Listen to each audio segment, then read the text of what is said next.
મોડાસામાં 44મી રથયાત્રાનું પ્રસ્થાન કરાવવામાં આવ્યું। જે પ્રકારના દ્રશ્યો આપ જોઈ શકો છો કે જગતનો નાથ આજે ભક્તોને દર્શન આપવા માટે નગરચર્યાએ નીકળ્યા છે। ત્યારે જિલ્લા પોલીસ વડા મનોહરસિંહ જાડેજા, નગરપાલિકાના પ્રમુખ જયશ્રીબેન પટેલ, મોડાસા મામલતદાર ગોપી મહેતા, ગારુડી ગોગાધામના ગાદીપતિ ચેતન બુઆજી, વિષ્ણુ પ્રસાદ શાસ્ત્રી સહિતના મહેમાનોએ રથયાત્રાનું પ્રસ્થાન કરાવ્યું છે। શહેરના બાલકદાસજી મંદિરથી આ ભવ્ય શોભાયાત્રા છે તેનો પ્રારંભ કરાવવામાં આવ્યો।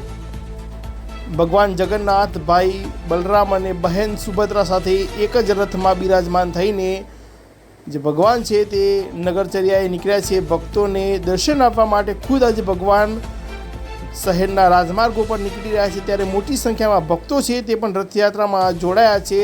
અંદાજે 7 કિલોમીટરના રૂટ ઉપર આ રથયાત્રા યોજાઈ રહી છે। ત્યારે કોઈ પણ અનિચ્છનીય બનાવ ન બને તે માટે પોલીસનો ચાપતો બંદોબસ્ત છે તે પણ ખડકી દેવામાં આવ્યો છે।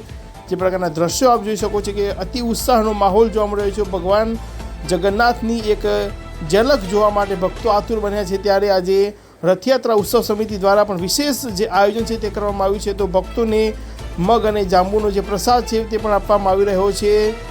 પોલીસ સવાર, વિવિધ ટેબલો, ભજન મંડળીઓ, ઢોલીઓ આ રથયાત્રાના મુખ્ય આકર્ષણો બની રહ્યા છે। ત્યારે આજનો દિવસ છે તે મોડાસામાં અતિ ઉત્સાહનો માહોલ જોવા મળી રહ્યો છે। ભક્તોમાં પણ ખૂબ જ જે ઉત્સાહનો માહોલ છે તે જોવા મળી રહ્યો છે।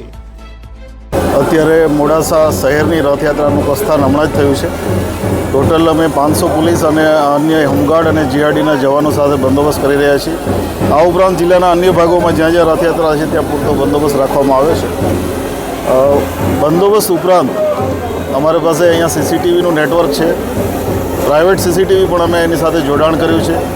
ઉપરાંત આપ જોઈ રહ્યા છો ડ્રોનથી પણ સર્વેલન્સ ચાલુ છે। ધાબા પોઈન્ટ, ડીપ પોઈન્ટ, ઘોડેસવાર પોલીસ આ બધાની સાથે શાંતિપૂર્ણ રીતે રથયાત્રાનો પ્રસંગ પૂરો થાય એવી પોલીસની પૂરેપૂરી તૈયારી છે।